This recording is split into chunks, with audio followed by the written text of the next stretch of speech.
Okay, I genuinely can't say anything for the story you're about to unravel. I have no idea what to say because this adventure shattered me.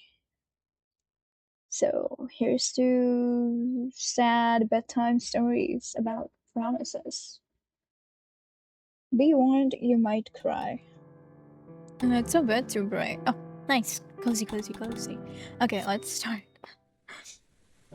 Rose Road Keeper. Me! Yay, that's me, guys. Oh, flowers. Okay, cool, cool. This is also made with red dye. Nice. I love the effect.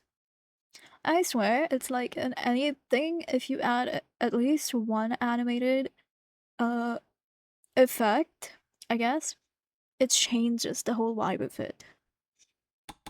I love this. What falls but never breaks? And breaks but never falls.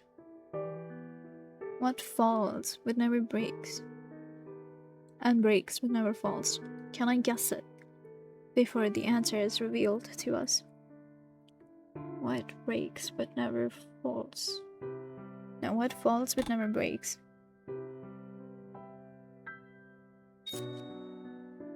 Oh, return. Oh, return. Can we go back? Oh, that's load. Okay, never mind. Oh, no need to worry about this yet. Come back later for guidance. Hints. This is where a hint will be, okay. This will display the answer, I guess. What falls but never breaks? Not a heart. And what breaks but never falls? Definitely not a heart either. I don't know. Did you guys guess it before it's revealed? Let's see what the answer is. You inhale deeply, crisp air floods your lungs as if the space had been entirely empty before, and the dust and cobwebs are exhaled with your breath. Your head clears. Nightfall and daybreak. Right, I could have guessed that with the... Oh my god. Nightfall falls but never breaks, and day breaks but never falls. that's... That's smart. Good job. The stars sparkle in the night sky, sharpened by the cold.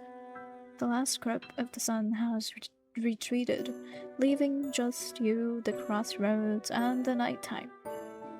Perfect. The waiting is surprisingly hard, just as it always is. You cannot remember your first night. Oof. It must have been long ago to have been so thoroughly swallowed up and abandoned by your memory. Yeah, sounds like a dreadfully long time. But the waiting has never really eased. You keep waiting for it to become routine, to become natural. But it hasn't. Not yet. Watching the stars rotate above the moon, sliding down smoothly through the heavens, feels like a holy ritual.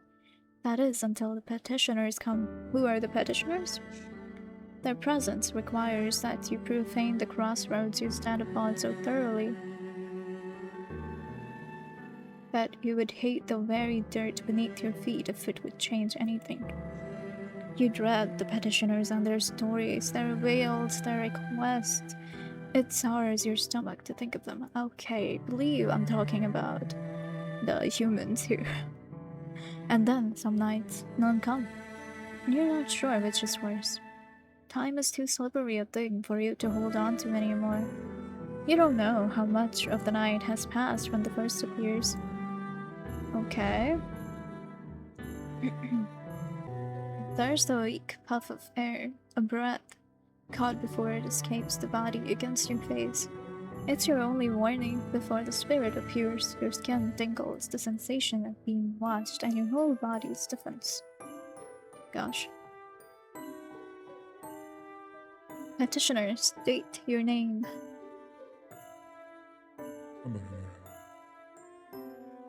Okay. The spirit's voice is an echo of what it was in life. A deep baritone with an odd tremble, like the warble of nerves. This reminds me of the anime, Forgot the name. I believe it was called Tatsukare Hotel?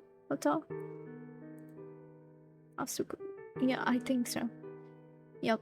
That was a great anime. I loved it. And that basically, it was like this, a similar thing, but instead of crosswords, you have a hotel where you go to if you're unsure of whether you're alive or dead, and then you figure out your life over there. And just like this, their image, I guess, would be a glimpse of what they were in their life. Something like that. So that was really cool. I loved it. You sigh softly, taking a moment's pause to let the spirit gather itself. The in-between that occupies the space between life and death is often disorienting, and few answer your question the first time it's asked. Oh no, I missed. I don't. Oh, there it is. You are at the crossroads. State your name. The crossroads? They're real? It's not your job to answer his questions, and you already answered one. You opt to remain silent until he returns the favor. Fair enough. The spirit looks around, frantic, as if trying to determine its location. Growing impatient, you run your tongue over your teeth. Their edges are sharp, razor sharp, but never seem to catch your skin. I'm Cyril? Cyril B something. Just Cyril is plenty. Thank you. Make your request, Cyril. State your case. They always have a case, a reason. Some are more exceptional than others, but each petitioner has their story. What stories are barely matter to you? What the stories are barely matter to you, but you must hear them nonetheless. Gosh, okay. I can't die, not yet. You don't understand. I need more time. I have a family. I have a wife. You can't take me yet. It's too late, honey. You misunderstand. I'm not the one who took you.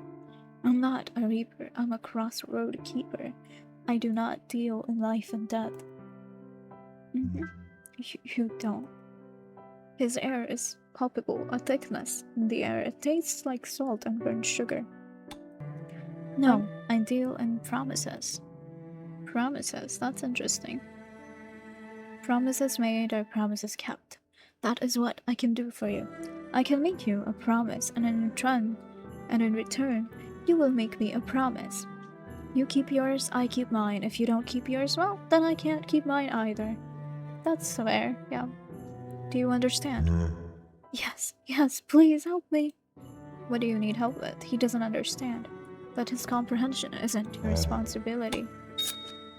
I missed. So what is it that you want, Cyril? What does Cyril want? Cyril's wife is pregnant with their first baby, and he can't leave her now, he thinks. He thinks she needs him, and begs for more time with her. Okay, that's very valid. You eye him, frowning slightly. To him, you appear a being wrapped in shadows, face indiscernible, but he seems to sense your displeasure. Even just 5 years, please, I need time. He begs for more time. Most of them do. Do you grant it? Offer him as much as you can for a small promise in return. Sure, let's do that. I can offer you this. You can have as much time as you can keep. Avoid another untimely demise, and you could live to grow old with your wife. All you must do is turn the visitor under your roof away the moment you return home. The visitor under his roof? Oh, okay.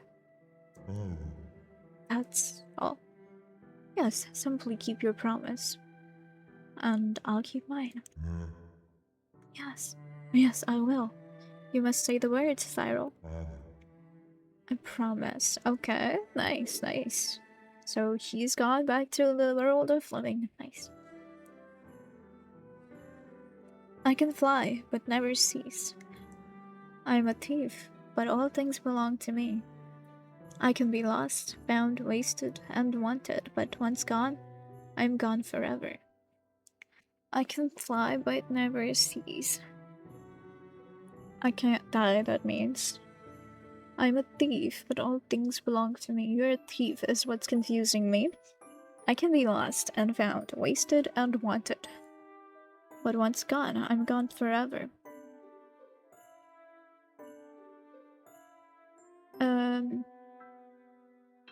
Memory? But memory can't fly, and it's not a thief, is it? I need a hint. Like, wait for no one. I can fly but never cease. Time?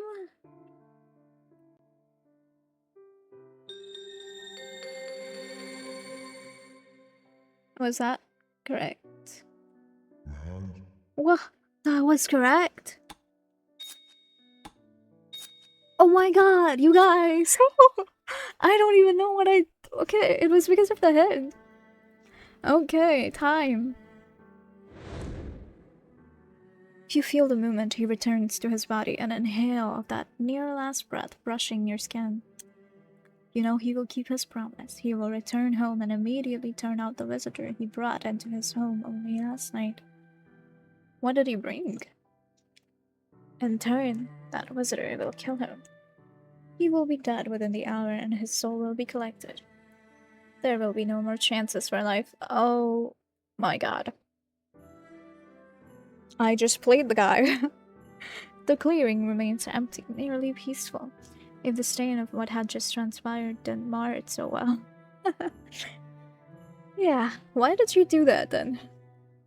Until it doesn't, and it isn't. But it is not a petitioner. It can't possibly be, for this one is alive. Hello there. It's not completely beyond the realm of possibility. You're certain other living humans have come to retrieve paralysis before, but you've never seen it happen. Interesting. He walks down the center of the road, eyes on the ground, scanning the area as he approaches the crossroads, and you, standing in the center. He doesn't see you, you're certain, but it does not make it feel any less strange when he stops barely a foot away, his eyes scanning around him before returning to the object in his hands. He holds a small wooden box in his hand. We're offering something to the crossroads demon. Let's go, crossroads demon. Carved with symbols that tickle your consciousness with the familiarity just out of reach. There are things within the box, you know, but you can't see what. He places the box on the ground practically at your feet and then places a flower on top of it. What's that about? It's really a bunch of flowers, tiny yellow things, like the ones on the left over there. Over here. Clustered atop a thin branching stem. You aren't able to identify the flower before he lights the box on fire, and the entire thing goes up in flames. Damn, okay. You wish to step back, but of course, you can't. Your feet can never leave the absolute center of where this road crosses the other. Huh.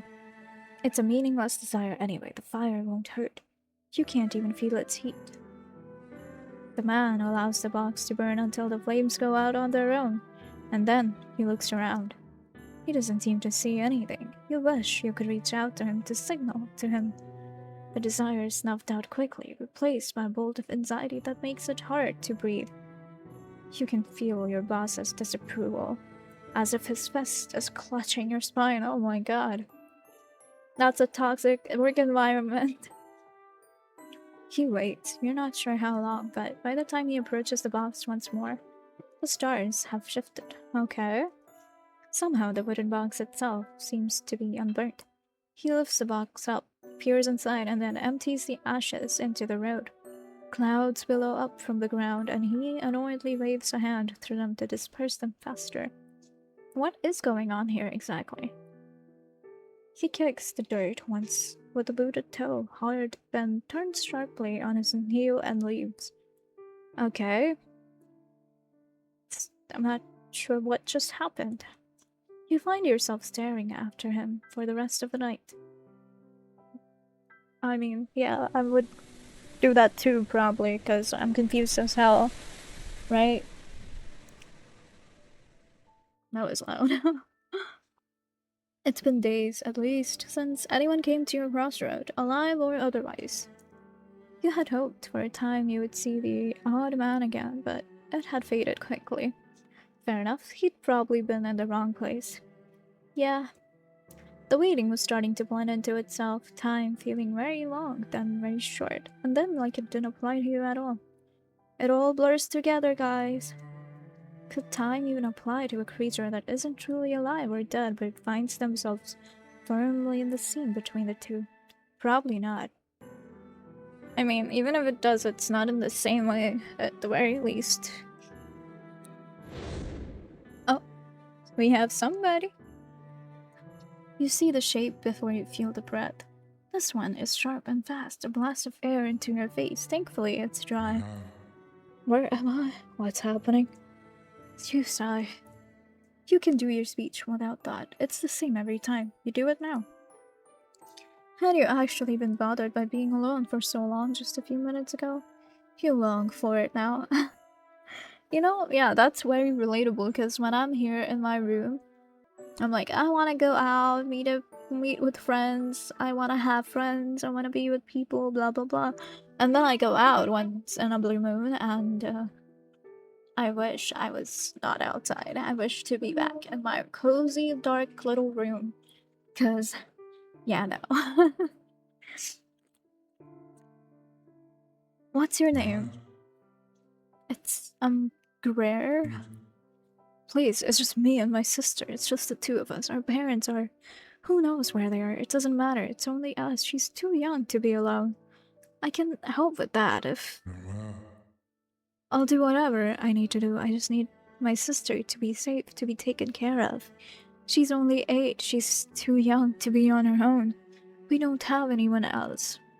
You calm them down enough to explain what you can do for them. I just need to know what it is you're looking for. Huh. I just need to take care of my sister. She's the only thing that matters. Okay, that's really sweet.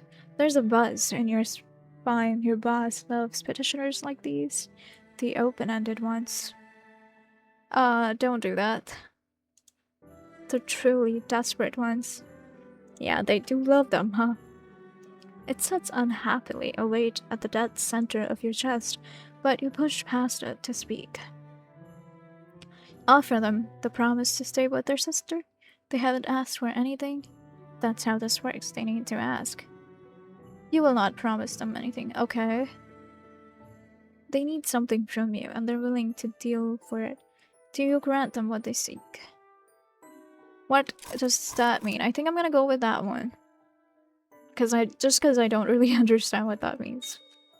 You pause for a long moment, waiting for them to make their statement, to identify what it is they want, but instead, they're only growing increasingly distraught.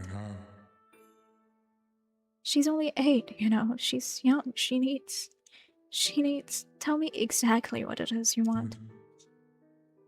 Let me go back, so she isn't alone. Let me go back to her. You pause, thinking for a moment before nodding. I can promise that you can go back to your sister so she isn't alone. You, however, must promise to never speak to another soul besides her for as long as you live. That's brutal. Why? Why are we doing that? A wiser person would have paused. Claire doesn't hesitate a breath. The words have barely left your mouth before they declare their answer.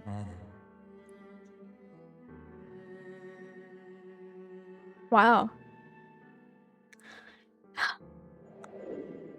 Okay. What can be broken without ever being held? Heart. No! That was the wrong... Oh my god, no. Ah. Oh, promise too. Sorry. Oh shit. Can I go back? Probably can't. You had really thought Claire would keep their promise. It's rare. You guessed this one wrong. Between being what you are and the amount of promises you've seen made and broken, it's very unusual to be wrong. That's because of a misunderstanding, okay? Greta will keep their promise for many years. They will devote their life to their sister. They will do everything right. Everything they need to do. And then, a meager 5 years after nearly dying, Claire will spot someone in the crowd of people disembarking from a ship. Someone who had been gone for so long, a grave marker stood over an empty plot of land in the cemetery of their hometown. Damn, okay. Someone Greer had loved very differently from how they loved their sister, but perhaps nearly as much. In their surprise, they will cry out to their lost love in pure joy and relief, and then drop dead. Well, at least they died in the arms of the one, possibly in the arms of the one that they love. You struggle to think of many things as cruel as loving someone, perhaps being loved.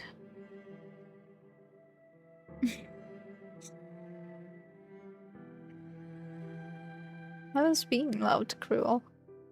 Oh, if it's one-sided, yeah. Hello there. Do you come back every time somebody dies that made a promise with me? The man is back. He has an easy way of walking, a casual stride that sways like a jazz tune. He doesn't have the box. He doesn't come all the way to the center of your crossroad. Instead, he stands in the grass across from you, surveying the area as if he was expecting to meet someone. Huh. Then he pops the cork off some small bottle he holds in his hand and tosses it back like he expects it to taste foul. He doesn't flinch as if it doesn't taste bad. However, you find yourself observing him keenly. He has a birthmark on his neck and just above it a jagged scar that's healed pink. It looks jagged and dangerous, but staring at it gives you the same calm as watching the stars whirl by. Wow. Hello? When you look at his face, he's looking through you to whatever is behind you. What's that mean? What's behind me? You glance over your shoulder, but nothing's there. You realize he's looking at you. Hey. How can you see me? You're back. It was the first thing that came to mind. The oddest part of it all. You're not sure you've ever had someone come back, even if this one is alive. You remember me? His voice is pleasant, it's quieter than you would have thought, and vibrates at a lower pitch than you would expect. I'm gonna try to speak like that, but no promises, cause I forget and I'm bad. You were here a little while ago. You burned something at the crossroads in a box. Okay. He takes a few long, light strides towards you, the easy gait disguising how much distance he actually covers. He's an arm's length away within a few steps. Why are you here? It was my understanding that people come here for promises. What do you want for promise? You hesitate. People isn't quite the word you would use. Most who come do so because they're close to death. You're clearly not. You're fine, so why are you here? Well, looks can be deceiving, indeed. Yeah, like I said, I can't do that. He pauses. He's waiting for something. Your eyebrow arches higher and higher, but still, he doesn't speak. No, I don't need to bargain for my life, but I would like a promise anyway. Okay, what are we promising? A promise for your life? No, I'm pretty secure in that. But I can seek other promises, right? Depends, I suppose. You hesitate. You've never done something like this before, but a promise is a promise, right? Sure. Maybe this one does not have any twist around it, though. You're about to answer when there's a surprising tug on your brainstem. Your boss's voice rumbles through your mind gravely and eager. A shudder of repulsion ripples down your spine. Huh. Make the deal. I want him. Make him a promise. Interesting. You chew your lower lip. Your teeth sharp enough to cause pain, but still you never bleed. Okay, I can make a promise for a promise. You keep yours, I'll keep mine. I'm familiar, and I know you need a request. How do you know all that? You see, I have a very important event coming up in a few days, and I need to make sure I won't oversleep. So what is it you're asking for? You blink a few times. It's not until you start to speak that you realize your jaw was slightly ajar. You what? Yep. You see, I'm a heavy sleeper, so I set alarms. I do the put your phone on the other side of the room thing. I try, but this is a very important event, so I can't really risk it. So, I need you to promise me that I'll wake up on time. This feels wrong, like an abusive power, like using a nuclear weapon to kill a spider. I know, right? I want to make the promise he'll be back for more. What makes you say so? You sigh, unable to hide how absurd you find the request, but you acquiesce. Acquiesce. What is that word? Acquiesce. I don't know what that word is. You have no choice, and at least it'll count towards your quota. Okay.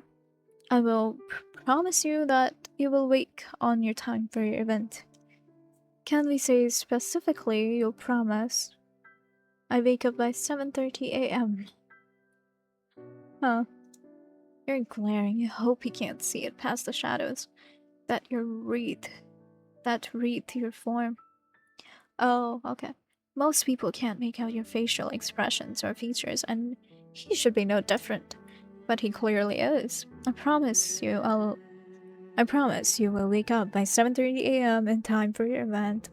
If you promise to bring a gift to the crossroads before your event. Huh. Interesting. What kind of gift? A flower. Yes, bring me a flower. It's an awkward demand, but it's simple enough that he'll actually do it, and it'll get him back. And that is what your boss wants. He'll get more comfortable at some point and start promising more and more. We will see. At least that's the plan. For now. Absolutely, I promise. The casual tone of these promises are unsettling. But you proceed, feeling very much like he has the upper hand somehow. He probably does. Hey. I'm gonna save here just in case I do it wrong. Okay, return. What has 4 legs in the morning? 2 in the afternoon. 3 in the evening. What? Legs? Hint?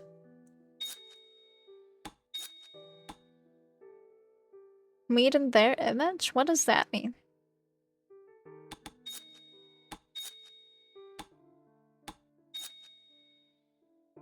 Something that's made in their image? What? What has 4 legs in the morning? 2 in the afternoon and 3 in the evening. I don't know. And it's made in their image. I don't know.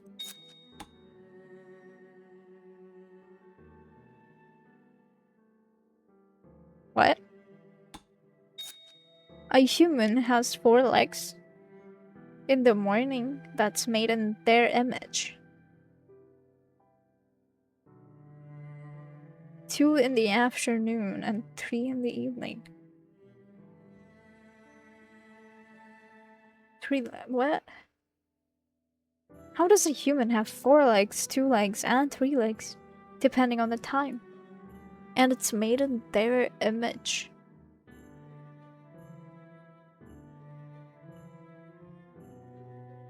And why 2 in the afternoon? What is going on? Human?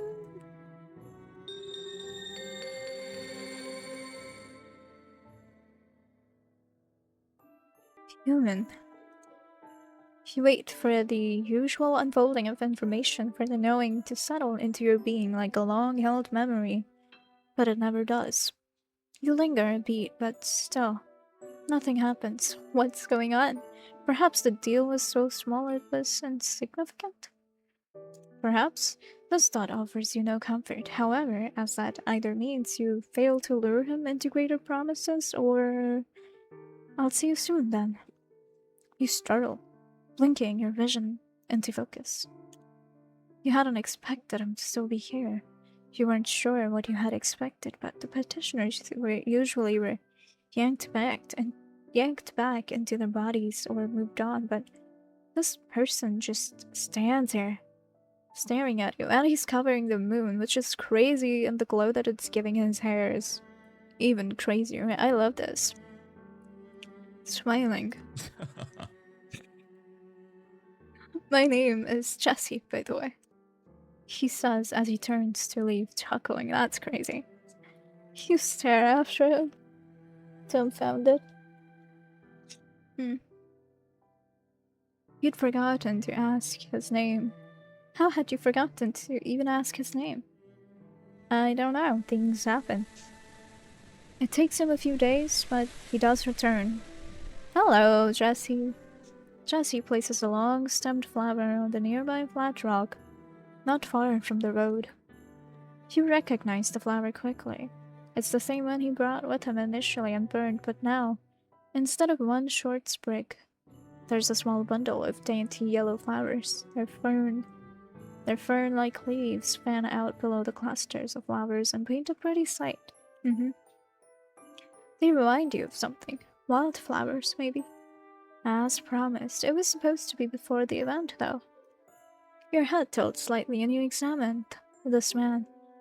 He can't possibly be what he seems, can he? Maybe. You can still see me?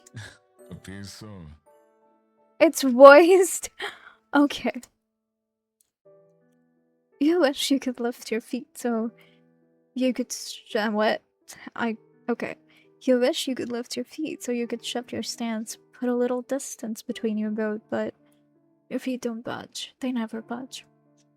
Until next time, he says, and turns to leave as your heart lurches into your throat. He can't leave yet. He can't. Wait. He stops and you're left grasping for something, anything to say that might get him to stay. You want to make another promise, right? Yes. The answer feels misshapen in your mouth. Like a lie. You ignore it. Isn't there something else you'd like? I can make far better promises than time.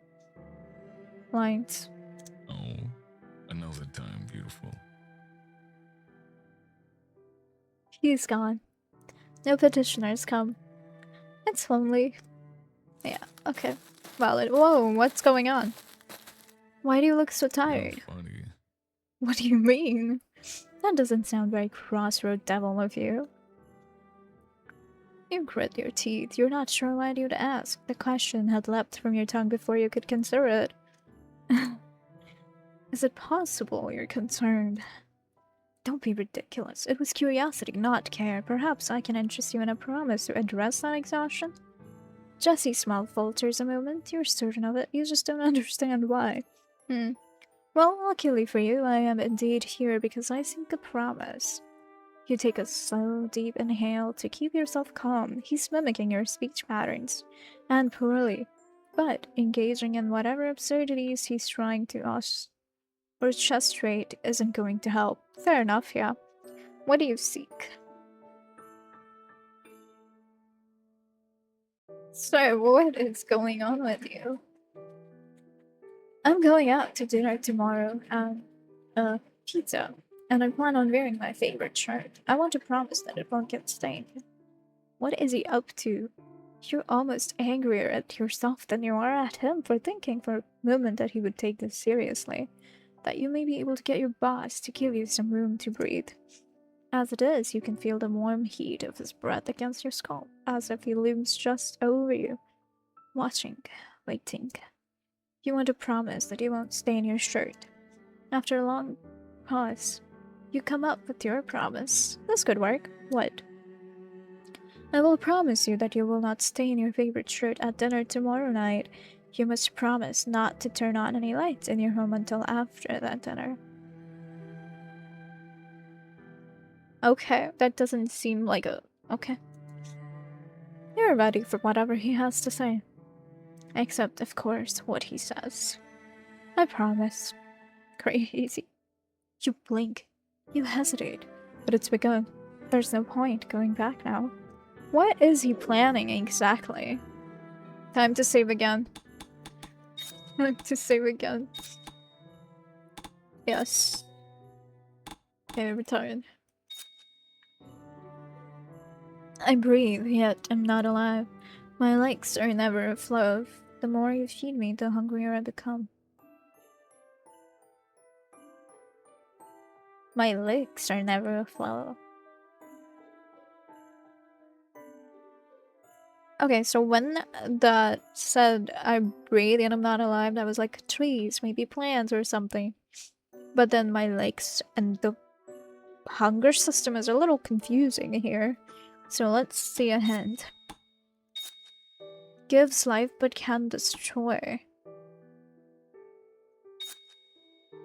Gives life but can destroy it as well.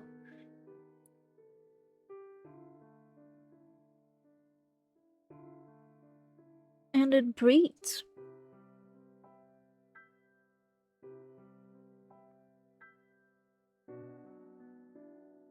It's not a baby, yeah.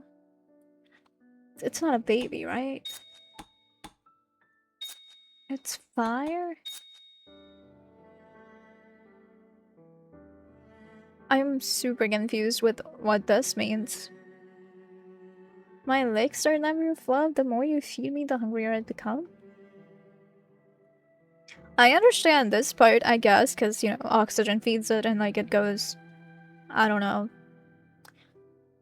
But what do you mean by legs are never afloat? Okay. Apparently fire.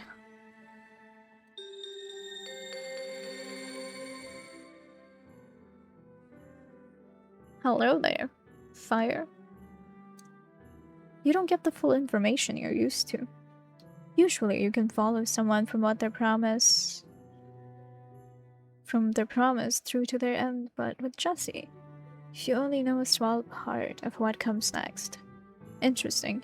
You know that he will keep his promise. You know that it also won't do what it was intended to do. He won't trip or hurt himself. There will be no catastrophe to drive him to a more drastic deal, or even better, to becoming a true petitioner. Crazy. You know, don't you? I know what? You know that I won't break my promise. You don't answer him. You don't have to. All you need to do is to get him to come back. You know, I can almost see that foul face you're making at me. Oh no. Your eyebrows shoot up, the shadows that wrap around your devil form obscure all sight. You can't even see past them to the true shape of your own hands. How could he see your expression? He looks so damn smug, you wish you could see his.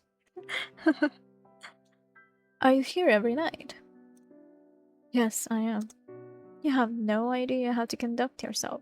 Petitioners are supposed to leave after an exchange of promises, yet once again, Jesse remains directly in place, as if the crossroad is the only place he wants to be. Maybe he does. Perhaps this is why your boss usually dislikes dealing with the living so much. Yeah, would make sense. They linger. You don't really like talking, do you? I'm not here to talk, I'm here to conduct business. And we have conducted ours for the time being. That is wildly rude. Is that so? It is not. It's just the truth. I don't understand why you keep hanging around here. You can feel your boss bristling behind you. Something about Jesse provokes him so forcefully that you can feel it. Like electricity oozing from an unknown source to you. And there Jesse stands, completely oblivious to how his mere existence sets your boss into a blind rage. Okay. What is that about? The presence of your boss gets closer and closer, until you can't shake the feeling that he's leaning over you, to snarl in Jesse's face. He can't touch Jesse, of course, not without the right promise, which is partly why he's so frustrated, but you made a promise to your boss. You fall under his influence. Oh no. I don't like that. Maybe I'm just his puppet. That's not good. Maybe I was a petitioner once and became his puppet. I don't like that. Fear rips through your chest, sudden and uncontrolled. It clouds your mind, and only one thought makes it through. Get Jesse away. Get Jesse away now. Okay? I have other business to conduct. You're in the way. You need to leave. The words fly from your mouth before your mind catches up and are disproportionately harsh. But you can't bother yourself with his feelings right now. That's fair. Something more dangerous awaits for him. Okay. This agreement is surprising. It's more than surprising. It's out of character, but you don't worry about questioning it right now. It's just not the time. See you tomorrow. Bye-bye. See, wait, what? That's cute, kinda. Your boss's presence becomes a physical force against your back, towering over you. You know, if you were to turn around right now, there would be nothing but the wide open road leading into the distance, but this knowledge doesn't make you feel better.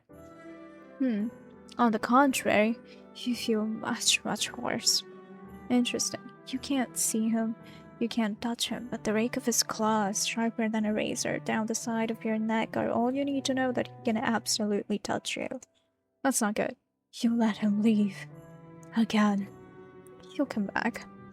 I grow tired of that answer. I do not care that he comes back. I care that he leaves.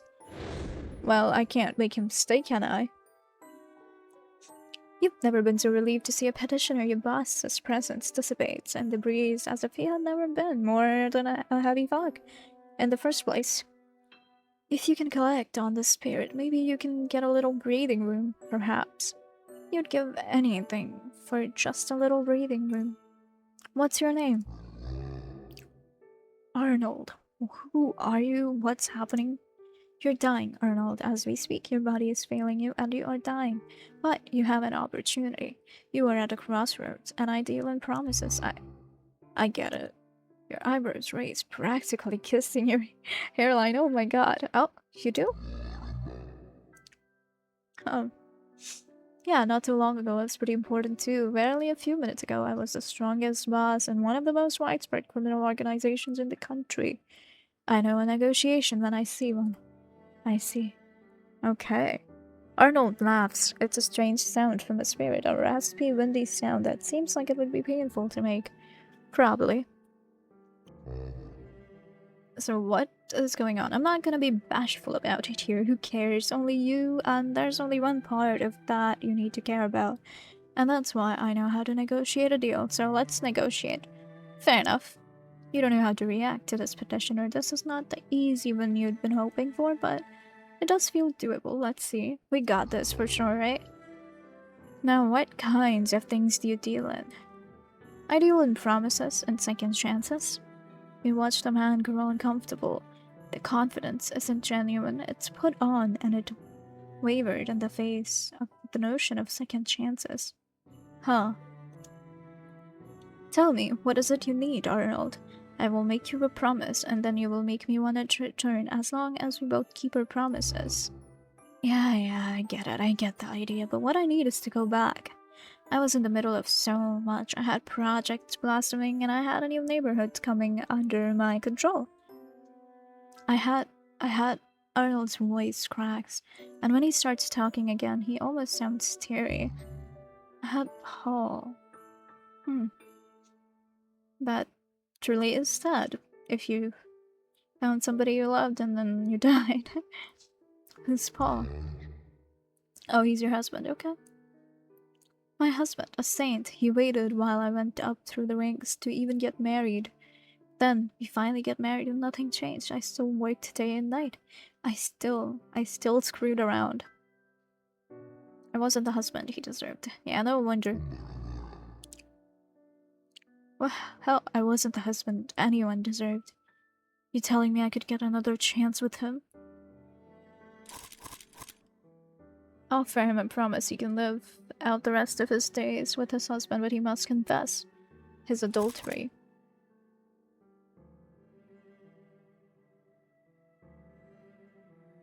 Yes.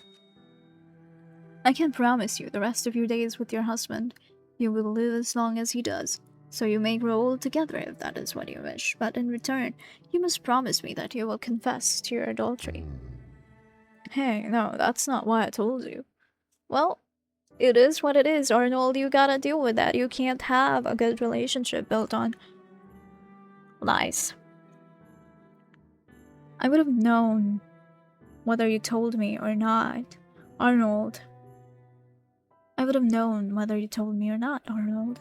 And is that not part of the message here? Poetic, I think. You say you want to be a better husband, the one he deserves. That begins with honesty, exactly. There has to be something else. I have money, I can't. A demon has no need for money, honey. I don't care about money, Arnold. I care about promises and what comes next. You are my what we call a risky investment. You already broke your promises, so this is my offer. You take it, or you may go. Arnold agrees. And promise. Nice, nice, nice. How long did it take for him to come back, I wonder? What costs more than life, less than air, defies death, and humbles the god? Costs more than life, less than air. I don't even know what the cost is here. Defies death and humbles the god. Defies death. And humbles the god? I do not know that. Let's see the hint for it, actually. What does that mean? Nothing. Oh. Okay. Nothing is wild.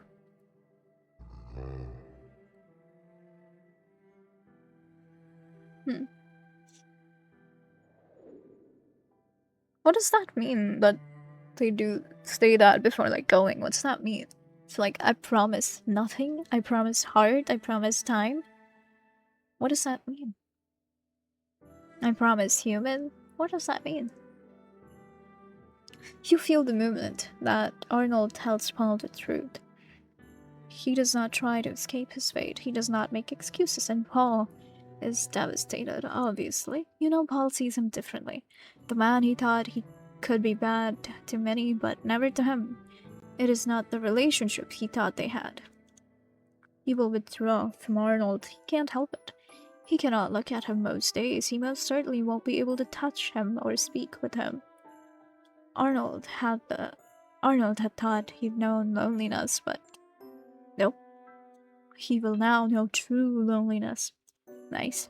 Still, he will stay. He cannot leave Paul. He will throw himself into acts of charity and goodness, trying to force himself into the version of himself Paul always saw and believed in. His regrets will consume him, but he'll try to build something of them anyway. That's rough. Arnold cannot bear to leave Paul, but finally, 4 years after the revelation of Arnold's affairs, Paul will leave, and when he goes, so will Arnold's spirit. Okay.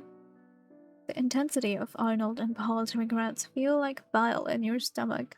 A burning weight, you'd do nearly anything to rid yourself of. Their regret was some of the most potent, but you don't think you've come across a petitioner who wasn't filled with it. Interesting.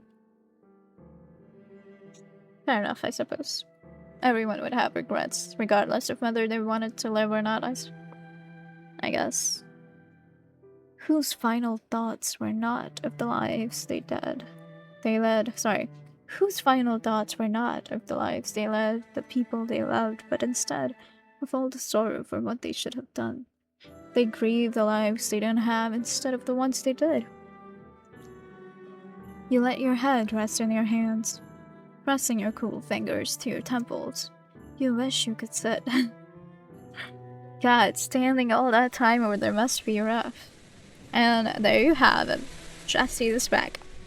You expect to have your time to breathe, take in the nightmare. But it doesn't matter what you expected because Jesse is already here. Hey. Hello there. Oh. Okay. Wow, I was not expecting the laugh. Did I startle you? Well, I don't usually have visitors right away, much less ones who are living. You fight with a smile. It feels stiff on your face, like the muscles aren't used to pushing and pulling in this shape, but it forms nonetheless. Mm, You know, I think this is the clearest I've been able to make out your face so far. I mean, I can't see it, but I can almost see the movement of it. I can imagine the face you're making based on that. It's an odd feeling being seen. You have questions, you have concerns, obviously, very normal. Why are you so covered in shadow like that? Why hide your face? It wasn't something you thought about, and yet the answer comes easily, like something you've always known. Why is it? I steal from death. It doesn't like thieves. Wisdom says I keep my face hidden. Fair enough. Do you ever take it off? No. Maybe this is a weird question, but have you seen your face? Do you even know what you look like? Don't think we know. You're about to call it absurd. Of course you know what you look like. Who doesn't know their own face? Well, I mean, after years of not having seen yourself, I would think you'd forget. But then you try to picture it. You try to conjure up the image of your face, but all you can see is shadows. Shadows upon shadows layered around your body like bandages, obscuring everything, and the two curved sharp horns on your head. Your eyes hurt. They burn and feel hot, and when you blink to try and ease the discomfort, your eyes feel wet. Why are you here, Jesse? Jesse's smile is warm and very focused on you for a moment. It's difficult not to look away. Very valid. I came to ask for a promise, of course. You can't help but perk up at that.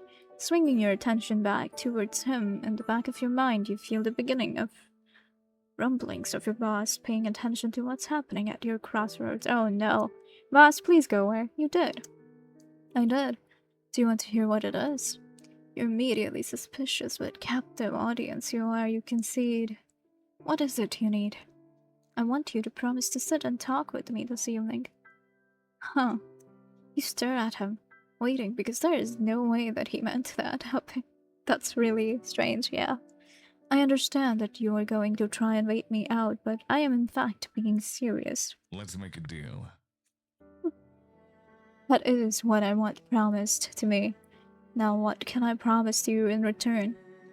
It feels like your throat is closing up. The weight of your boss's presence is coming down on you slowly, but surely, pressing you down into the deepest recess of your mind. Oh no. Damn it, he's going to force you to take the promise. Oh no. What was he thinking? Offering like that? How reckless. How immeasurably stupid.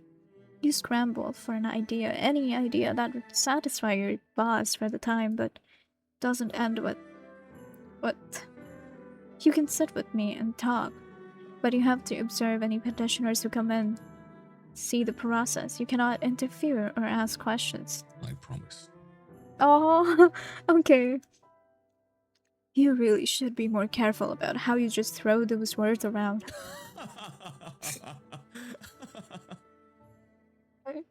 Uh,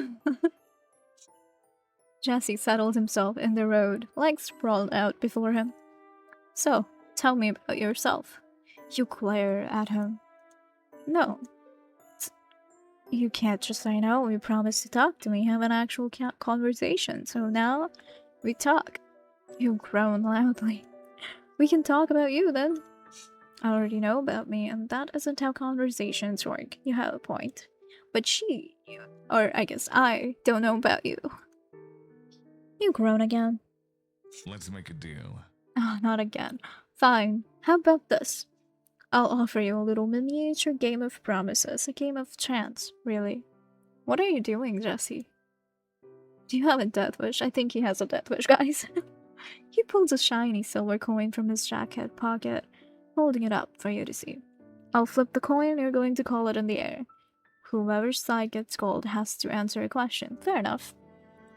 You glare at him and cross your arms over your chest. Ready? No, this is stupid. Call it. Heads or tails? Heads.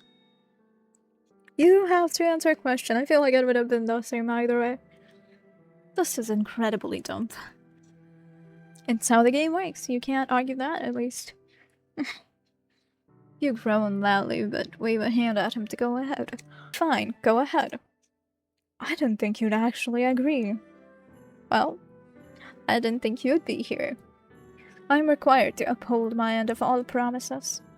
Required by who? A very powerful being. That was your question. Fuck. I love that.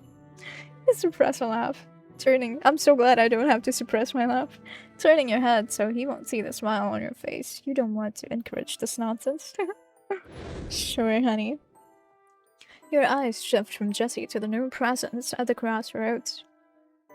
We have company. Without any additional prompting, Jessie withdraws to the grass beside the roads, putting a respectable distance between you both. If you're being honest, you appreciate not having to repeat yourself. Fair enough. What? I mean, I'm pretty sure it was just the usual sentence, but still. Rippling waves of anxious energy emanate from the petitioner, and it begins speaking the moment you turn your attention towards it. Please, you have to help me. This can't be happening. My poor animals. What is your name? The spirit is obviously distressed. It seems ready to unravel into wisps of smoke at any moment, the agony of its desperation slowly shredding it. But the moment you begin to speak, you can tell it is trying to focus on you. Okay. Lydia. My name is Lydia. And what is it you're looking for, Lydia? What do you need? You can feel Jesse's eyes on you, and you can't help but glance his way. You see no sign that he can see the spirit. His eyes never leave you. You wonder if he can hear her. Suddenly, you do not like this promise of his.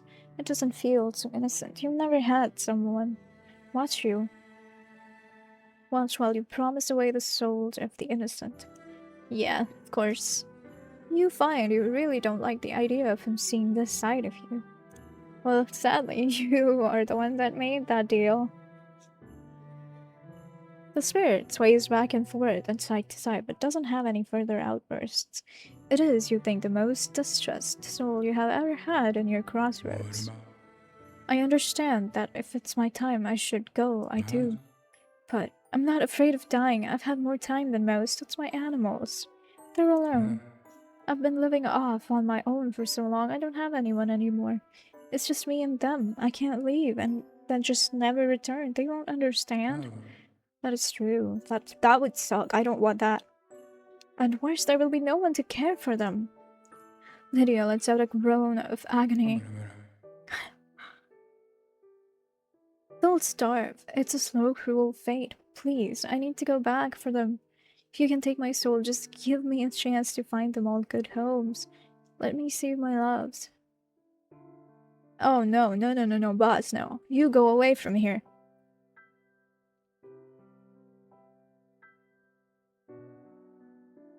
Their loops sided with her wishes. No. You want to help her, but you find you don't want to, boss, to have her. She's a loner. It's just her and her animals, a modern-day hermit. You try to use the limited extent of your abilities to detect some other possible exchange. Oh, you find none. You cannot offer free help. Your own promise binds you. How do I deal with it? I propose a different promise. Her desperation creates a tightness deep in your chest, a knot you can't unbend. You dislike the hunger in your boss's voice. The way he's already counting her soul among his lot.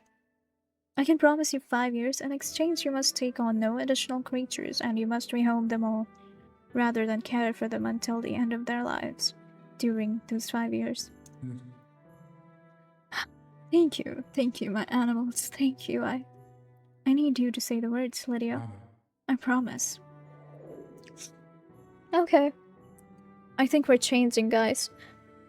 What can never be seen but is always right in front of you? That has to be love, right? Or hope.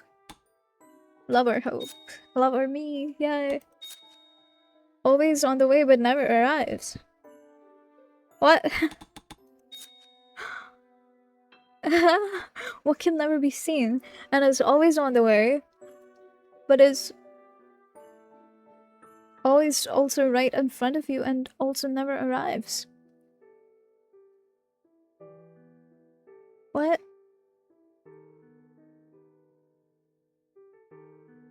I don't think it's either love or hope.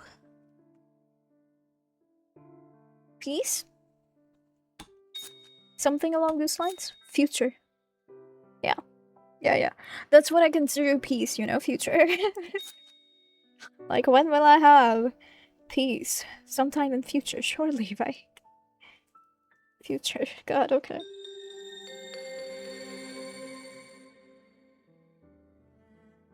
Yeah. Future. You had thought, worried even, that with the utter devotion Lydia has for animals, this promise would have broken her. That's not why we made the promise. But let's go with that. But it didn't. You could feel it. In that odd way of knowing that she would keep her promise, she would find each animal precious and beloved to her a home that would treasure them as she did. Nice. Each time her heart would break and then mend in the knowledge that none would ever be left wondering why she had never returned from her trip to the market. Yep, they would never wonder if they had been abandoned again. They would never be forced to scavenge for themselves. She could die without regret. I like that. I really like that. What have you done? That was so simple. So easy. She was already mine. His rage burns you. It feels as if your insides are packed with live coals and your vision goes nearly white. You'd fall to your knees, but you can't. Your feet remained fused to their post. And you wouldn't want Jessie to see that way. See that anyway. You wait for the worst of it to pass, taking deep breaths of air that isn't cool enough to dampen the heat. You think of Lydia. You take solace in her solace. Wow. Guys, I feel like this is gonna be my favorite supernatural visual novel. I am an absolute love with this. You stand alone for only long enough to gather yourself before Jessie returns. Are you okay? That seemed rough. I'm fine. Your voice creaks heavily with emotion. What is happening? You've never struggled after a promise like this before. It's not your fault, so why do you feel such guilt? Guilt for what? Grief. Huh. Jesse's hand comes up, stopping a few inches shy of your face as if he meant to touch you, to comfort you. He doesn't cross the bounds, he doesn't make that contact, he doesn't even speak. But somehow his hand is there, just visible in the corner of your eye. It helps. You can almost imagine how the heat of his palm would feel on your cheeks. He stays like that, watching your face until you exhale loudly and adjust your stance. His hand drops. So, shall we continue our game? The teasing tone of his voice eases the pain in your chest, and you smother a hysterical laugh that bubbles in your throat. Instead, you mask it with a fake groan of annoyance, which earns you a chuckle from him. I don't see why you're so stubborn about this. It's just talking. It doesn't have to be so hard. Well, for some of us it is hard. Some of us have other things going on. Yeah, like a boss. Yeah. Like a boss down your throat just watching, waiting for something. I don't know what, but something.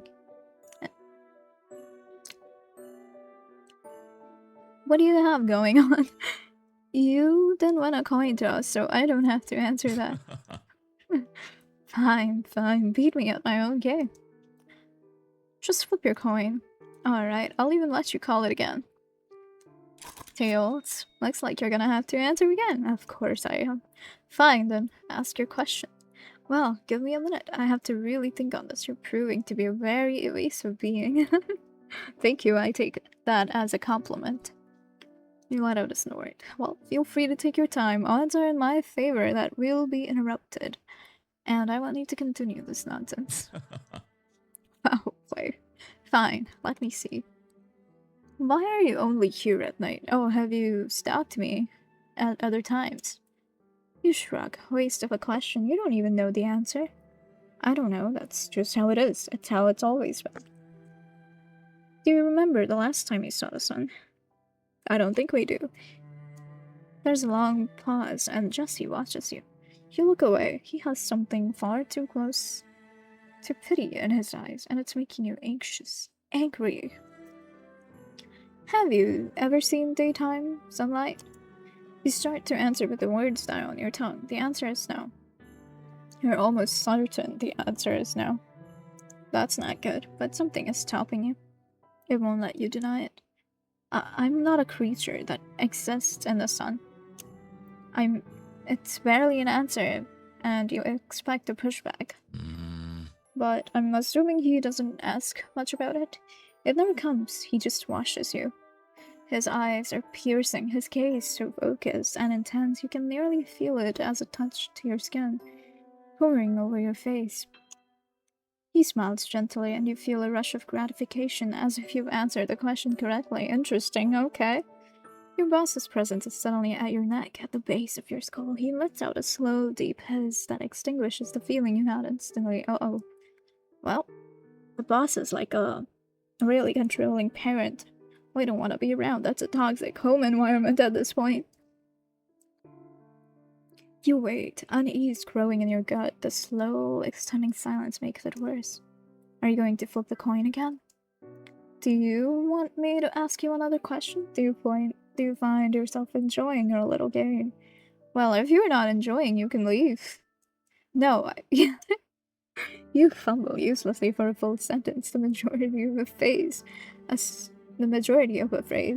a solid declaration, a semblance of a thought, anything at all.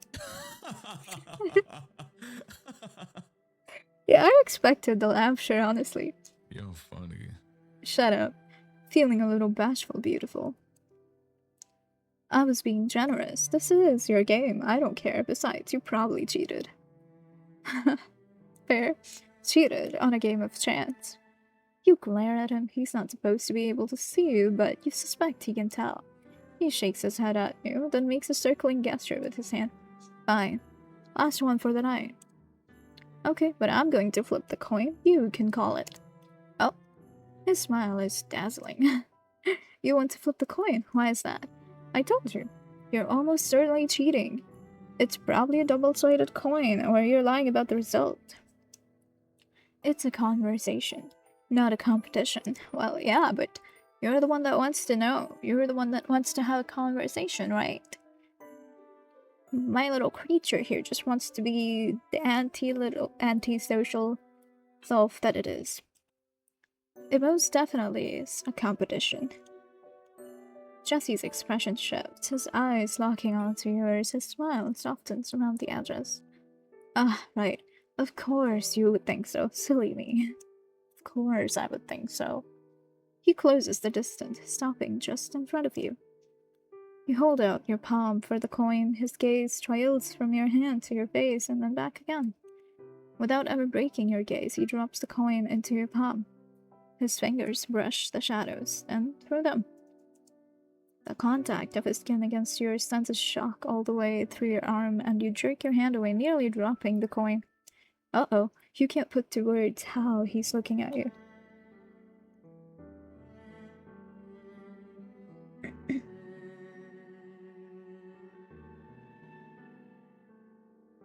You focused on the coin instead. Flip a coin. It's not double-sided. Call it tails. It lands in your palm, tails side up. It's tails. Go ahead, ask me a question. Okay. I guess I don't get to pick. Why are you here? Why do you come to the crossroads and ask for such trivial, mundane things? You're the one with all the fiendish insight, aren't you? Can't you tell? I can't, no. You hate to do it, but you shake your head slowly. Admitting that you can't treat him feels like baring your naked body to the enemy. Can you not? It really bothers you, doesn't it, that my deals are so small? You can tell, huh? He's not wrong, even if he isn't quite right either. It's not my turn to answer, you have to answer, or you pause, questioning the wisdom of your next words before you continue anyway. You could make a real deal with me. Maybe you just don't have anything I want. What do you want? That's absurd. You've come here all the time. There has to be something you want. Something you're building up the nerve to ask for.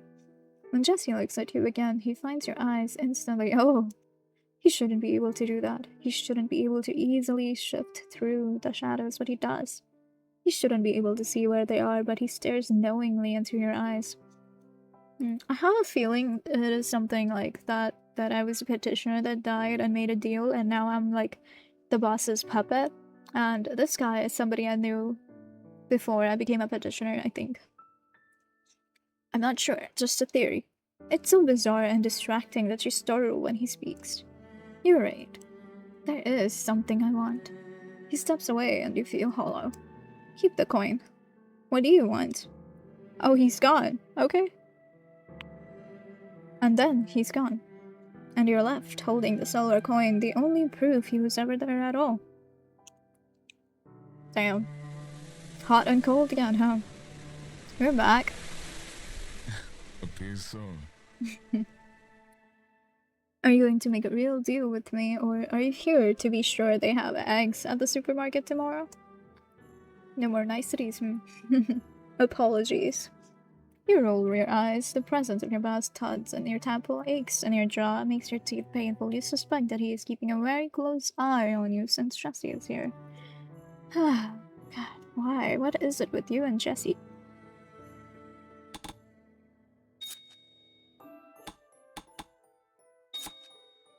He's getting tired of waiting. You're out of time. I don't like niceties, and this isn't about that. You sound upset with me, are you?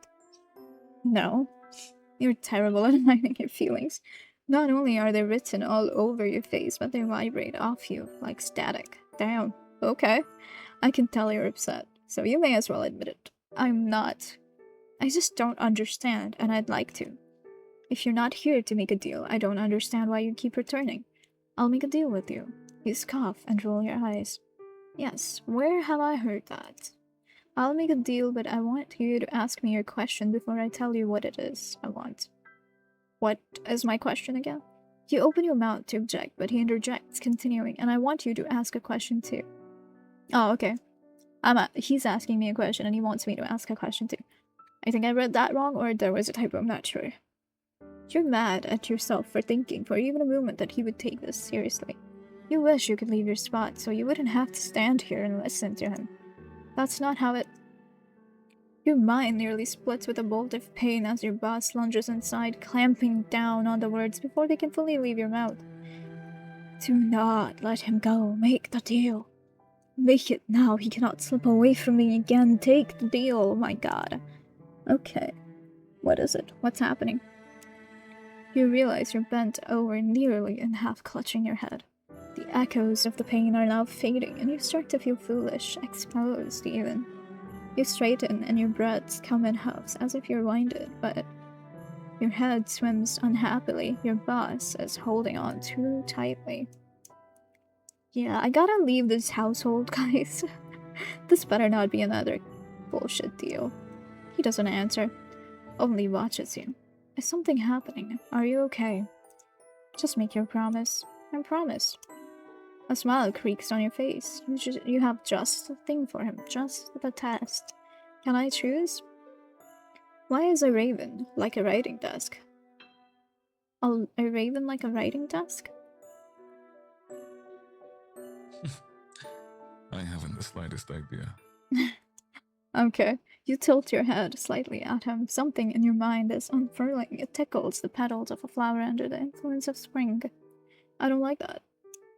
You're afraid if you look too closely at it, it will wither under the force of your gaze. What is it you seek? Promised to you. His eyes burn with an intensity that makes him look a light in the darkness. You? Okay, why is this, of all the other things, not waste? Come on.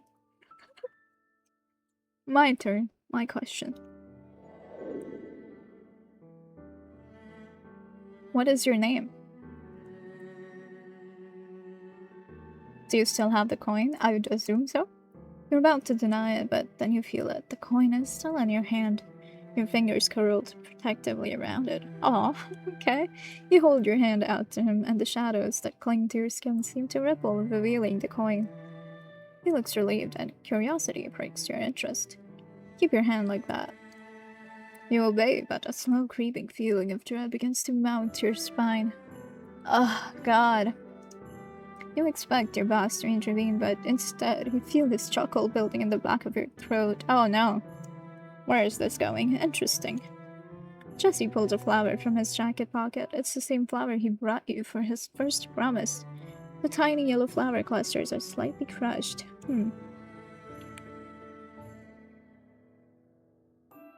He places the flower into your palm atop the coin. You're not surprised that you can't really feel it. You know something is there, but the finer details of its texture are lost on you. It's simply a slight increase to the weight of your hand, your burden. Okay, this game is really well written. It's very well written. Honestly, it's not just well written. It's well written, well built, well developed. The graphics are amazing. There's voice acting. The music fits it so well. It's crazy. And the menu looks wonderful.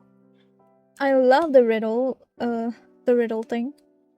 Even though I'm stupid and I can't answer most of them, I don't know how I got the first one. It was a coincidence, okay, guys?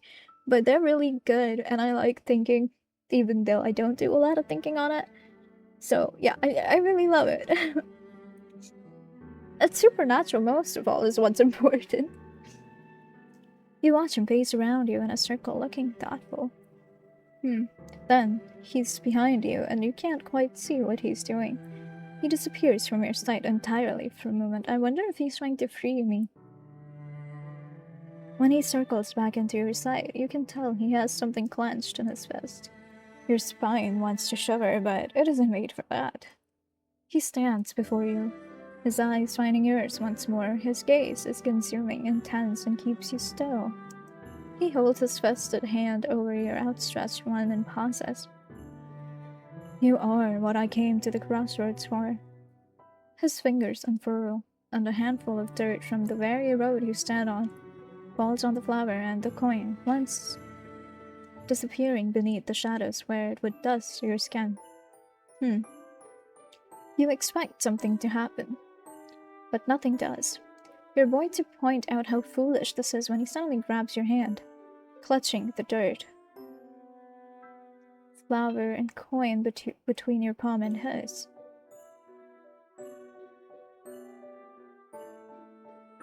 What? He's touching you, grabbing your hand. That's crazy, but that's impossible. Your fingers lock around his hand with a strength you didn't know you had. It's a reflex beyond your control. Oh. Oh, are you okay? Jesse looks pained, haggard, but you see a twitch of smile in the corner of his mouth. Then, just as you know the fates of all other promises, you know the fate of this one, the only possible fate. You pull his arm with your whole strength, yanking him towards you. What is going on? The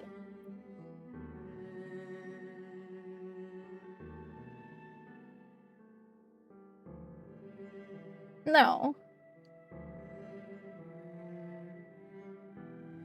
Okay, you thirst yourself out of the crossroads center. The shadows seem to have forgotten you, abandoning you to claim their... What did you do, Jesse? You burst into the night air, the true night air, not the haunted facsimile you've been trapped in. It's cold, each breath prickling and stinging on the inhale like needles in your lungs, but you can't stop gasping down deep, delicious breaths. Your legs are stiff and weak, and you fall to your hands and knees in the dirt. You scramble to your feet awkwardly, knees stinging, trying to put some distance between you and the devouring shade. What the fuck? What did you do? You turn around to see Jesse. The darkness has its shackles about his wrists. It drags him in. You can feel the empty space inside your head where your boss once was, where the knowledge would seep into your bones after each promise. Both have been carved away, but you don't need them to know that Jesse is already caught. Your boss had wanted him far too badly to ever let him go. You want to run, you don't want to see this. His expression as he's consumed and involved in shadow, it's so much more painful to witness than you would have ever believed, but your body refuses to obey. You watch on. Then you feel a warmth on your back. It's the warmth of the dawn's first rays. Please, what's going on? You turn towards the sun, dry and helplessly. It's been so long since you saw the sun. So long. The light creeps over the horizon, bringing a cool blue to the sky, casting gold over the landscape around you. It changes the very scent of the air, kissing your skin and searing off any remaining tatters of shadow. You close your eyes, letting it warm your skin deliciously. Do you remember the last time you saw the sun?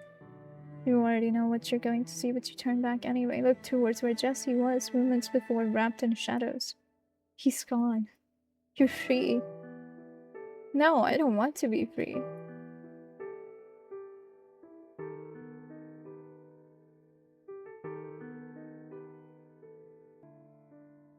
What happened to Jesse? I don't like this.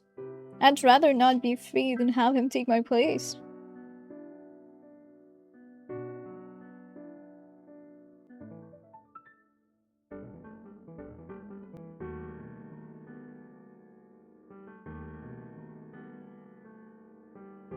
I don't want to live.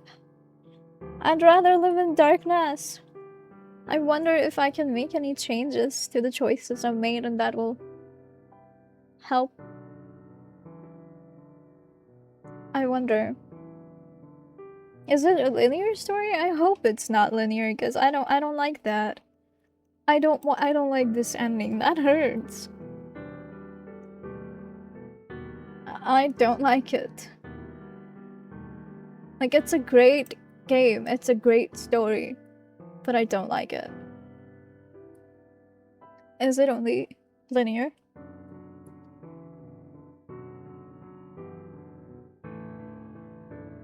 Oh, you can see the boss, it seems, I think, probably.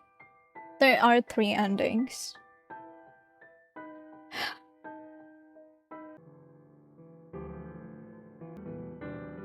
That was painful. But, anyways, I guess that fits the theme of heartbreak and romance. Huh? That hurts. But yeah, that's gonna be it for now.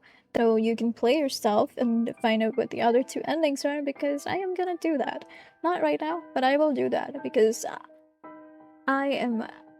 The nerves in me just wanna go press that start button and redo everything so that I can get a better ending, you know? But for now, I accept this. Gosh, that hurts. But I'm gonna accept that and quit it and end this video. So I will see you guys next time. I hope you guys have a good rest of your day or night whenever you're watching it. And yeah. Keep your promises, guys. Keep your promises.